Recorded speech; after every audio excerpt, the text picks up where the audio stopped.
Mabibilis na balita po tayo. Arestado ang dalawang senior citizen sa Caloocan dahil sa maanumalya umanong bentahan ng lupa't bahay.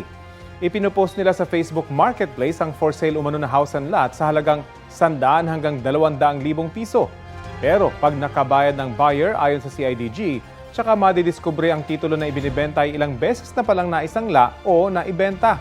Ayon sa isang suspect, ginagamit niya ang pera pambayad ng utang. Ang isa naman, sinamahan lang daw ang buyer. Sasampahan ng kasong estafa ang mga suspect. Paalala ng mga pulis, mag-counter-check sa mga ahensya ng gobyerno bago bumili ng lupa at bahay.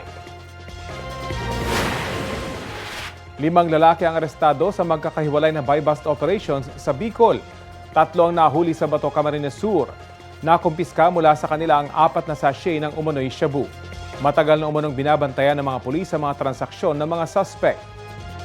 Sa Talisay, Camarines Norte naman, isang lalaki ang naaresto. Nakuha mula sa kanya ang 5 sachet ng umano'y shabu na may halagang 170,000 pesos. Huli rin ang isang fish vendor sa Bulan, Sorsogon. Isang sachet ng hinihinalang shabu ang na-recover sa kanya.